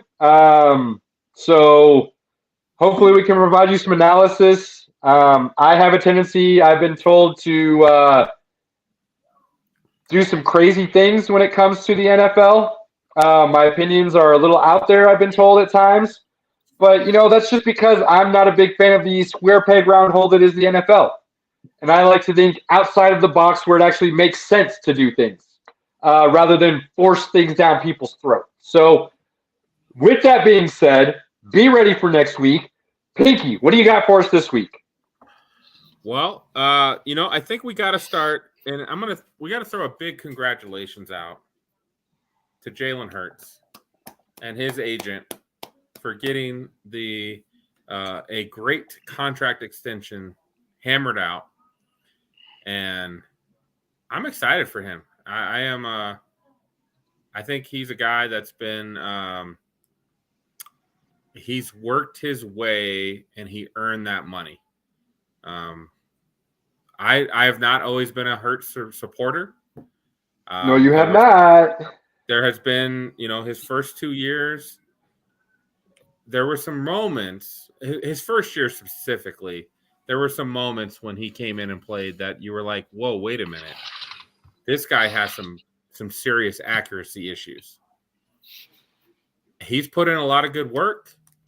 The Eagles have definitely helped out with some good coaching, and they've helped out with some good weapons around him, and he has flourished. And he deserves that money. Glad he got the bag. Pinky, what have I always said? Square peg, round hole. Like, everybody does it, and they shouldn't. What did I tell you Hurts was going to be if he did not get put square peg, round hole? You said he'd be pretty good. You did say he would be pretty good. Look, I don't say it about everybody, but I like to think I've got a decent eye for talent. The problem with the NFL is that talent doesn't always get to be put in a situation to succeed. And there are way too many guys still in NFL circles that should not have jobs. There's a new guard coming up, which I love seeing. You see it with the Eagles. You see it from the Shanahan tree specifically. Andy Reid, obviously, his tree is pretty solid, other than Matt Nagy. But Nagy there's won a Coach new of the Year, guard though. coming up in the NFL that is very much not square peg, round hole. And they don't believe you have to be a drop back pocket passer, 6'5", 225. Like, you don't have to do that anymore to succeed. And the more people start thinking that way and taking the talent that they have and putting that talent in positions where they can succeed based on what that talent can be, the more you're going to see guys come out of college and be successful. So the other thing I'll say about Jalen Hurts, if you are a parent and you have a kid out there who is playing sports, I don't care what sport it is, show them this man, Jalen Hurts, show them what he has done since college, and show them that adversity does not have to be a setback. It can be a stepping stone. And also show them that man because of how he handled that adversity and how he carried himself throughout the whole process. Yeah, he's definitely earned that money, and I think he's going to continue to get better. Now, I don't want to see him rushing 14 times a game, though. I don't want that. Well, we'll discuss that next week because there's a good chance he's going to get some serious help in that backfield. Little teaser for everybody. Cody, what do you think about Hurts? I mean, a lot of his rushes are QB sneaks, RPOs. I mean, a lot of those he's not scrambling like other quarterbacks do. He's not. He can drop back there, sling the ball. He can. He's a dual threat in my opinion. A dual threat, not a running quarterback. My guy. This is why we like this guy. This is this guy right here. Welcome anytime, Cody. Good one, Cody. Good one. I mean, he got a well-deserved raise. So I'm excited to see what this does for Burrow and Herbert. I'm excited about that. Mm-hmm. I am more excited to see what Lamar Jackson decides to finally do. Because we know how I felt. I do believe guaranteed contracts are inevitable in the NFL, whether owners like it or not. I did think Lamar deserved a guaranteed contract. But with Hurts signing, that's out the window now. Hurts has ruined that for Lamar Jackson. That's a guy who took his team to the Super Bowl, and had he not missed the last, 3 or 4 weeks of the season, could have arguably been the MVP last year. Mm-hmm. And that's an extension. Hurts still has a year on his rookie deal before that extension kicks in. Yep. He just gets some extra money. Lamar Jackson should say, "Mama, I love you, but I'm going to go talk to that lady who's handling Jalen Hurts." Because not only did he get the bag, but he also got the first no-trade clause in Philadelphia Eagles history. Right. That's a big deal. That's a big deal. The Eagles are willing to wheel and deal. Anybody. Mm-hmm. So, yeah, that's awesome. What else we got, my guy? Trying to think if there's anything major. That was the biggest news. We've had Odell Beckham sign. We've had Which I'll say it again. We said it last week. Cody, you jump in here. I don't think it moves the needle on Lamar coming back for sure. I don't think it moves the needle one way or the other. Yeah, because Odell's only going to be playing 8 games. So, I mean, if that. And so it really doesn't help Lamar. It only gives him, Bateman and Mark Andrews. That's it. And then I think Bateman can be a legit. Yeah, I think Bateman can be a legit number one, but he's got injury issues too. So he's got to prove he can stay on the field before that's even a conversation. Right. Yeah. Our man Clayton wanted to know what's going on with Rodgers. Absolutely nothing. Absolutely nothing. The owner did come out and say he is concerned after Rodgers Pat McAfee interview With that he's not sure Rodgers wants to play more than 1 year. Woody Johnson's a dumbass. Like, let's just be honest. He's a dumbass when it comes to owners. And He's not. if you didn't know that before he went into the darkness retreat, and it took you for that interview to realize it, that shows how inept you truly are. So, according to reports, the 49ers are already on the back burner. Hey, if this isn't going through, we're interested, Green Bay. Green Bay also got a phone call from the Tennessee Titans this week as well. Hey, if that Jets trade doesn't go through, we're interested. So Rodgers would never play for Tennessee. I'll say that right now. Rodgers will never play for Tennessee. There's not a team there. There's no point in him going there. I don't think there's enough there that he does move the needle, but he doesn't move the needle to competing against Roger or Mahomes and Herbert and Burrow and Allen and Lamar if Lamar comes back. Like that, he's not going to compete with those guys with what they have in Tennessee right now. And while San Francisco would be very interesting, I'll say it again. Sam Darnold's going to win that job, and Sam Darnold can win a championship in San Francisco with that roster. Cody, you got something to add? I'm hearing I'm with you, Caleb, because I'm hearing that Brock Purdy might not even be playing this season. Ooh, I guess I'm hearing there was more damage to that elbow, and I guess it's progressing, but is it progressing fast enough? That's the question. But I'm hearing he might not be available all season. So I don't see any reason San Francisco needs to pay what the Packers are supposedly asking for. And let's be honest, I saw an interview with Bakhtiari this past week where he said I could see a doomsday scenario where the Packers say, hey, we're not getting what we want. Just go sit on the sideline. We'll eat your contract. He's like, it would be worst case. It would ruin everything. But I could see him being stubborn enough to do it. Well, did you also see how he said throughout that interview, they? Yeah.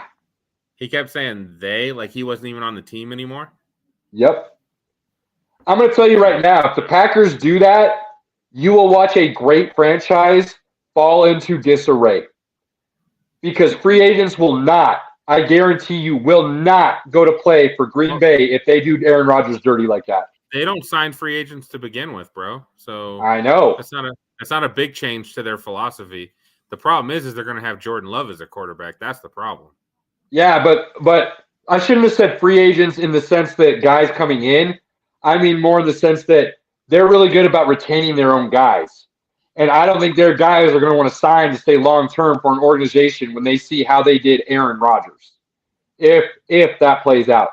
I still believe, and I've said it from the beginning, and people have told me I'm dumb, but I still believe in my eyes, the Jets hold all the cards. And if I'm the Jets, honestly, here's a third-round pick. And if you don't like that, we're going to go on our merry way. Okay, hold on. They, for all purposes, have a playoff roster right now. If Breece Hall is healthy last season, they make the playoffs with the shitty quarterbacks they had last year. Yeah, probably. That's going to be a dangerous game of chicken. Pinky, I'd go grab Carson Wentz. I think you can get to the playoffs with Carson Wentz for sure with that roster. And I know that sounds ugly, but I truly believe with Carson Wentz, you're better off than giving up a first for Aaron Rodgers. Like a third would be a gift. That's how I truly see it. A third would be a gift to the Packers. And if the Packers think that's too much, too little, they're fooling themselves. For the Jets, a second and a third right now makes sense. Get it done. Like, that's all I'm giving you. They have 2 seconds. They have a third. They can sacrifice a 2 and a 3, and it's good. Because they're eating them. They're going to take a majority of the contract. So, just do it. If you don't, you are left with options that aren't great. Can Carson Wentz take them to the playoffs? Sure. Is he going to go in and beat Allen, Herbert, Burrow, Mahomes?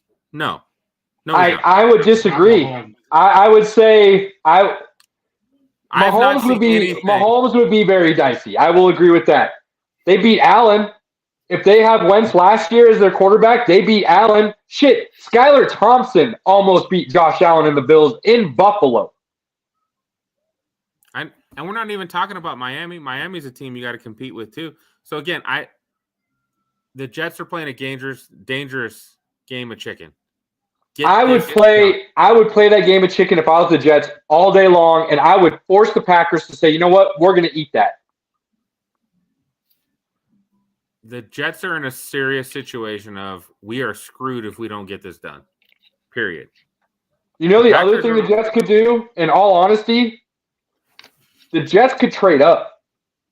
If they have this notion that the Packers are not going to budge off this crazy asking price for Aaron Rodgers, they could take that 13th pick, and they could use that, and they could move up with some other people, and they could go get one of these rookies who, let's be honest, are better than Zach Wilson from day one. And I said 2 years ago it was a mistake. If the Jets had drafted Justin Fields, we wouldn't even be having this conversation.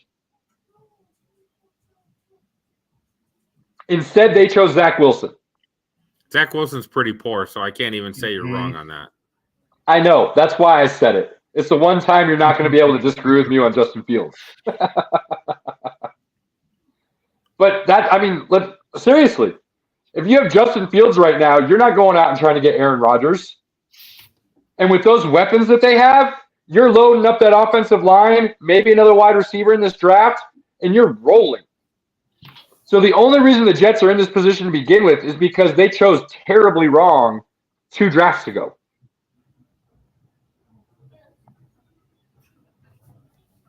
It's not a game of chicken I want to be playing.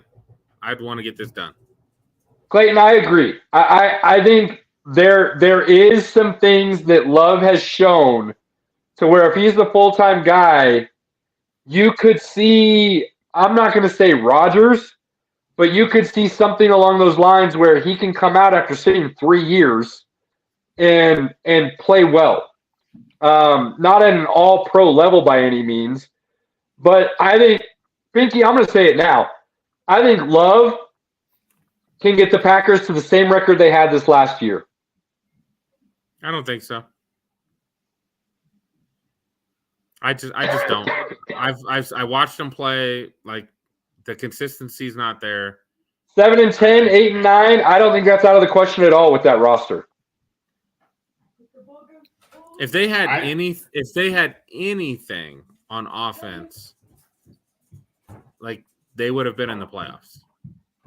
They literally lost in the last game. They would have made the playoffs if the Lions hadn't kicked them. I know. So I predicted Rodgers to be a 3-peat MVP. I know. I remember what happened last year. I don't think Jordan Love's doing anything. I think Jordan Love can. They're a little bit better. I mean, the Packers wide receiver core is really young. They're only going to get better with Christian Watson, Romeo, Samari Toure. They're only going to get better. And the offensive line isn't horrible. The defense isn't horrible. I mean, they're, like Caleb said, they're going to have 8-9, 9-8. I mean, but they have so many veteran guys on the back end of their careers that I just don't see it. I don't. Well, and then you're looking at everybody's talking about them all adding like a Michael Myers or a Dalton Kincaid in the draft. Like, they're going to add another weapon with those 2 running backs that they already have. I just can't. I would be surprised if they finished worse than a 7-10. I would be very surprised. I mean, they're not. And Pinky, you and I both said last year to start the season, we thought the Packers had arguably a top 5 defense going into the year. And they drastically underperformed. And they definitely didn't. So I think that'll be interesting, Clayton, to watch. I do. I'm not that high on the Packers. I think the Packers will be one of the worst teams in the league with Jordan Love. Oh, pew, pew, pew, pew, pew, Pinky. That's some hype right there. They'll be drafting top 10. Oh, my God. and bring in a new quarterback. Boy. Okay. I don't know if they'll get a new quarterback, but they'll be drafting in the top 10. Pinky, do with me a Jordan favor. Love. Jot that down on your list. Jot that down on your Caleb list of things that I said, because I'm going to need you to come back to that one at the end of next year. You better be prepared some crow, maybe. I've been a married man for 15 years. I'm definitely used to saying I was wrong. So. Just not on this show. He just doesn't do it on this show. He does that privately, just not on this show.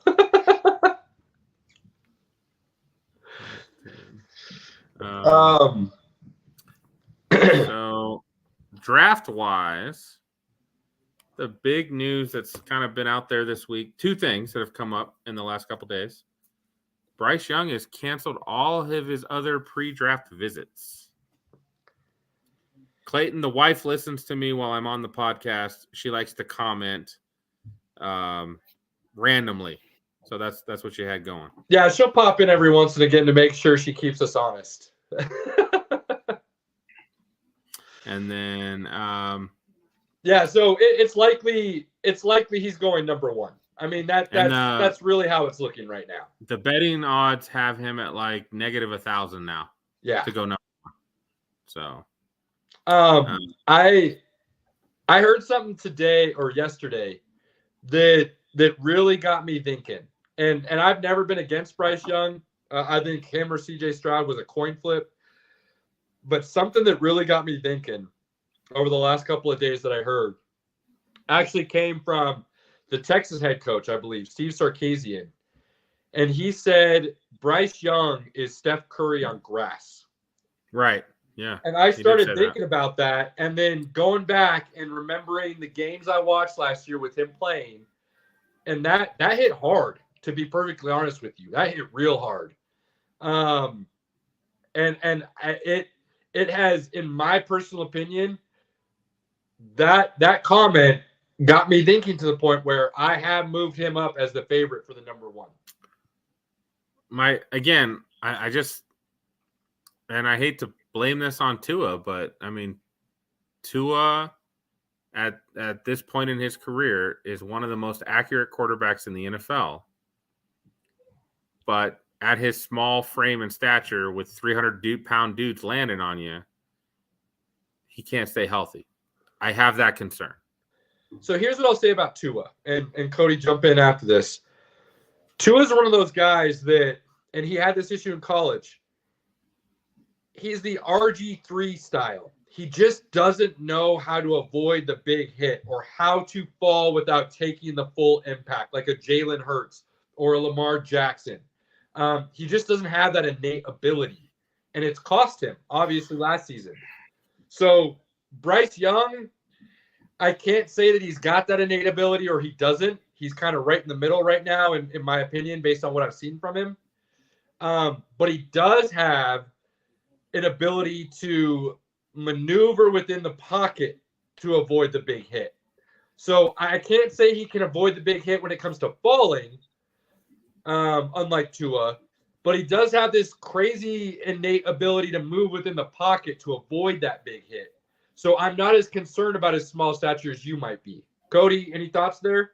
Yeah, you're right on the money, Caleb. With Tua, I have heard from multiple sources that he has been going to classes to learn how to fall properly. Jiu-jitsu. He's been training jiu-jitsu. Yeah, there you go. Yes. Yep. Yeah, to avoid those issues, to learn how to fall properly, to protect the head. Because as you know, his concussion issues it wasn't really the hit. It was when he fell, he smashed his head on the ground. So he's going to jiu-jitsu to learn how to fall. With Bryce Young, like you said, Caleb, he stays in the pocket and he maneuvers in that pocket really well to avoid the hits or to find the open guy. He stays in that pocket really well. And his pocket presence is really, really good. His pocket presence is exceptional. Absolutely is. Now, he does play in a good conference for defense. He does have Alabama traditionally has a pretty good O-line. I have some concerns. If you're going to take anybody number one, Bryce Young is definitely the guy. Absolutely. And let's think about this. Going to Carolina, he would be teaming up with Frank Wright. He would be teaming up with a rebuilt veteran wide receiving core. And he'd be going to a very weak division. All of which are golden nuggets for a young quarterback to come into the league with. Would you disagree? Oh, they're going to win the division. Because that division's trash right now. Mm-hmm. Like, it's just trash. Baker Mayfield is not going to take Tampa to the playoffs. I mean, no faith in Derek Carr? I don't like this. I don't like this. Michael Thomas ain't going to play. It's between the Panthers Michael Thomas and the ain't going to play, bro. Chris Olave is the number one, even if Michael Thomas does play. So Chris Olave is a beast. What will hurt them is Kamara's not going to play. Yeah, he's not playing. Kamara's out for the year, minimum. There is video of him curb stomping a dude. Okay, he's out for a year minimum. I think he's just. I think his in court, he's just like, wasn't me. I mean, you can say that all you want until they bring up the 75-inch in front of the courtroom and you're blown up and then circled. This is the defendant curb stomping this guy here. Yeah, that's not going to work. Yeah, that whole thing is just dumb. What's the other draft news you got, Pinky? The other story. That was one. What was two? The Houston Texans will not be taking a quarterback. This does not surprise me as much as I feel like it surprises everybody else, because I still personally have faith in Davis Mills being a solid quarterback, and Houston has holes everywhere. See, I think that Houston will be more than happy drafting the top defensive guy at number 2 or trading back. I think they'll be more than happy with Hendon Hooker at pick 13 or 12 or whatever they're at. I think they're at 12. I think they would trade back from 2. I think they would use then 13 and whatever else they get to load up on their weapons. And maybe their O-line, defensive side of the ball, like you said, is a big need. I still truly believe if you give Davis Mills some weapons and an offensive line, he's more than serviceable. Now, not all pro level. I'm not going there, but I think he's more than serviceable. Now, I will say I'd rather roll with Davis Mills and suck again like they did this year and draft Caleb Williams or Marcus May or Penix out of Washington. I think you're drastically underrating CJ Stroud. And I think if you didn't watch that Georgia game, you need to go back and rewatch it. I got no problem with Stroud. If I'm the Texans, I would take Stroud. That's not what's kind of being reported, that they're not in love with Stroud. It's definitely not being reported. And I don't think it's a mistake, to be honest with you, passing on I think Stroud is a good quarterback. Like, he's been a good quarterback. I don't Cody, as a former Texans, and I will caveat this for the audience, Cody is a man of principle. He is a man of integrity. And once the news came out that the Texans were basically, how do I want to say this, supplementing Deshaun Watson's behavior with hotel rooms, Cody decided and he was no longer a fan of that franchise. And he was open for business. He was a free agent fan. And because he's a buddy of ours, we convinced him to come over to the Broncos and told him there's no better time than now. And this was last offseason. So we apologize to Cody for bringing him in at the wrong time. But he is He is still a fan of the Broncos now. You suffered the Texans. You suffered through a hard offensive. That offense was the hardest offense to watch since Tebow. First year on the job, he took some licks as a new fan. But as an old Texans fan, What are you feeling and thinking about this situation? You know, with the news coming out that they're not going to go quarterback, I mean, Davis Mills had his last game of the season. I believe he put up 300 yards, 3 touchdowns, and an interception. He finished the year strong with D'Amico Ryans as their coach now. Shanahan tree, baby. I think if they're either going to take Willie Anderson at 2, the best defensive player in this draft. I think Jalen Carter. That dude ruined his. Watch him fall. Yeah, he's gonna fall. That's gonna be the fall of the draft. Or they're gonna trade back and gather assets. I wouldn't be shocked if they traded back. Avs just gave up another weak goal. Another giveaway leads to a goal. Gorgiev, this is where Gorgiev has to step up. You can't allow that in. That was a weak goal on his part. Like I said earlier, Kraken plays good 5-on-5 hockey. Glove side, you can't give up a goal from the top. Glove side. That was a weak goal by Gorgiev. Mm-hmm. Yeah, Cody, I agree with you. That would not surprise me at all. So that's some big news for sure. The fact that they're open for business more so than anybody would have ever thought before. Now, I do think it's interesting that coincided with the news coming out that basically Bryce Young is a lot to go 1 to Carolina. Now, if I was the Indianapolis Colts, I'd move up 2 spots to get Stroud. You know, say they really like Bryce Young. Yeah, I mean, if Bryce Young is already going to the Panthers, I'd be calling Houston, even though they're division rivals. Hey, we want to move up. What is it going to take? You know, honestly, if that happens, if Indianapolis moves up and that happens, they're going to go from 2 to 4, and they're going to move down from 4. I will say this. I still think there's a puncher's chance, if you will, that Anthony Richardson is still in play for the 1. I've heard Frank Wright loves him. I also think Indianapolis would be an amazing landing spot for Anthony Richardson. I think that would be, with that coaching staff, would be a match made in heaven, if you will. If he doesn't go in the first 5 picks, I think Anthony Richardson takes a tumble like Aaron Rodgers did back in his day.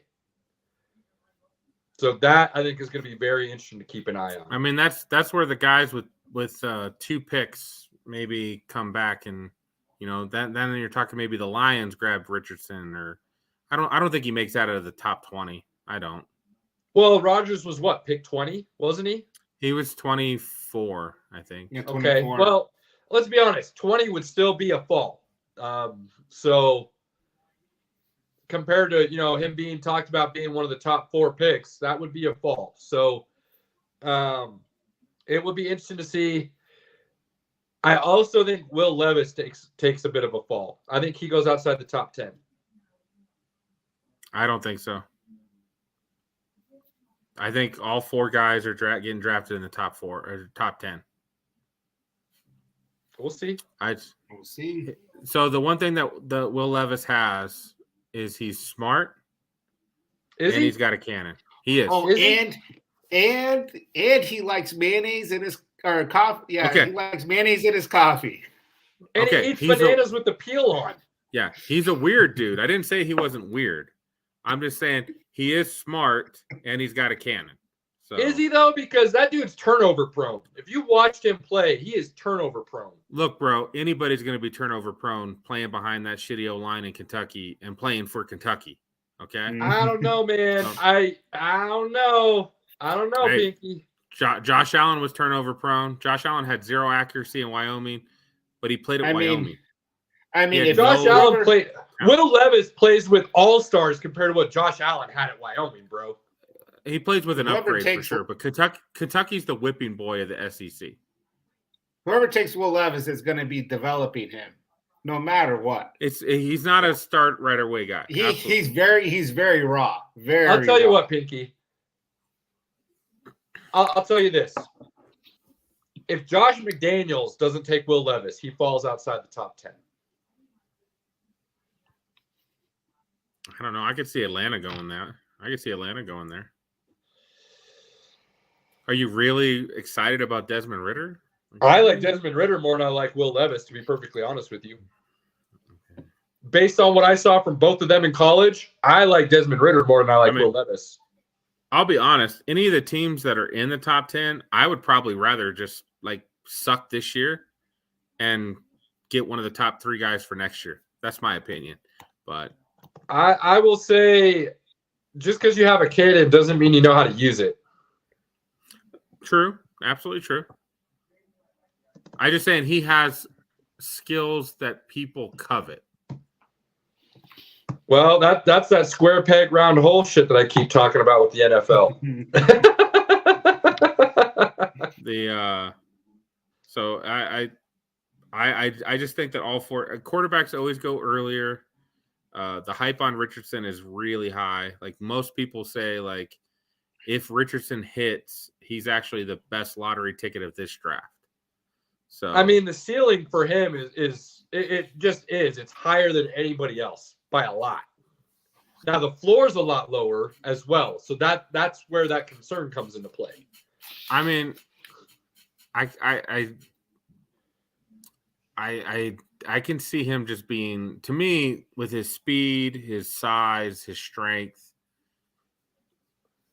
He's Cam Newton 2.0, and if he can learn to be a better passer, then he'll surpass what Cam Newton can do. I'll tell you what, from what I've seen in the film I've watched, Florida did him zero favors, where Auburn did everything they could to pump up Cam. I think Richardson's a way better passer than Cam Newton is.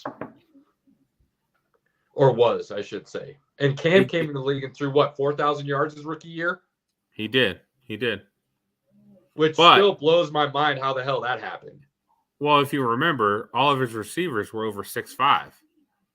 So they had more of a ability to just like didn't matter where he threw the ball, they could go get it. Except Steve Smith. Except for Steve Smith. But then Steve Smith wanted to get out of there and went to Baltimore.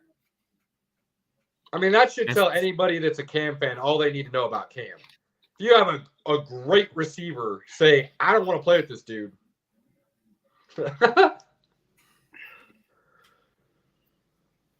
Wow. Clayton, why are you gotta get to talk? We don't want to talk Broncos right now. What are you trying to do, Clayton? What are you trying to do? All right. 1 or 2 players from the Broncos going to have an outstanding year. Who would be the most improved player? Justin Simmons and Patrick Surtain. I mean, those 2 guys are already really good. So I don't think they're going to be most improved. To go with your most improved theme, I still think Jerry Jeudy's on the ascent. I think he's going to get better. In a new scheme that knows how to actually like move him around and use him, I think he'll get better. On the defensive side, it's as long as he's healthy, it's Caden Stearns. Caden Stearns had some really good games when Justin Simmons was out for the first 4 weeks. Caden Stearns has got some play in him. I'll say whoever the Broncos draft as a rookie. Like, I mean, I got, like, I don't have. Look, honestly, the most improved will be Russell Wilson because he's not going to play as bad as he did last year. He's just not. But I still truly believe he's going to leave himself vulnerable, and we're going to see Jared Stidham starting. I nobody's going to be able to convince me otherwise right now. I don't see that happening outside of injury. Russ ain't it, man. And Russ does not do anything that Sean Payton likes to do. He just doesn't. He never has. He doesn't get the ball out quick. He doesn't play within the offense. He doesn't read the defense and make the 1, 2, 3 reads. That's not what Russ does. He's never done that. So Jared Stidham does. And I think Jared Stidham showed in those last couple of games with the Raiders last year everything Sean Payton needed to see to say, I'm just waiting for the right time to be able to say, hey, you know, like, we need to try something different. And so I'm going to give them a shot. And they're not going to look back. And then they'll dump Russ.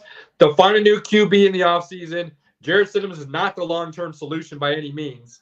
But I think I truly believe Peyton's looking for a reason to get rid of Russ. Like, I just have this weird inkling that that's what's about to happen.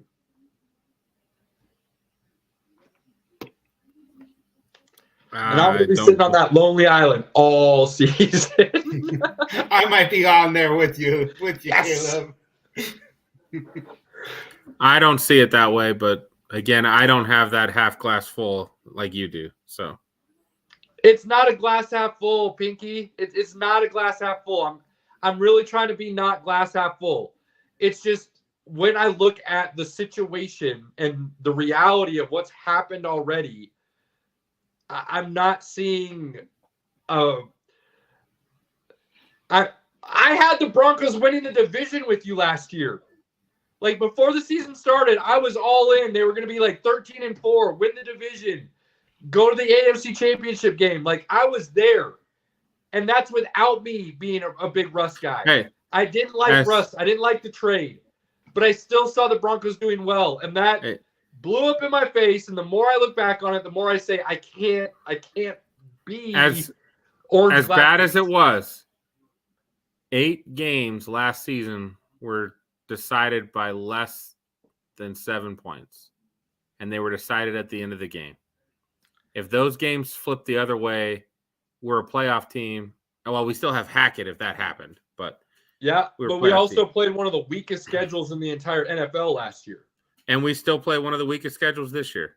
Well, we'll see. We'll see. God, and we were on such a high note, Clayton, and everything was going well, and you had to throw Clayton's that out fault. there and bring me down. Clayton's fault. You should have just said, go Big Red, and we could have talked Nebraska, and it would have been just roses. Been fine. Where's Cameron Parker when we need him? Oh, let's just say if they don't beat CU in week 3, I'm going to have a miserable Husker year again. Hey, Good news, though. Good news. Skies are blue with the Huskers right now, Pinky. Skies are blue. We went back to the old Herbie. We went back to the old logo. Went back to the farmer cowboy hat, overalls, big N, corn in the pocket. We got rid of the city slicker Herbie, which means the end of the Peterson era is completely gone. Everything Peterson did as the AD has finally been destroyed. So we're back, baby. We're back.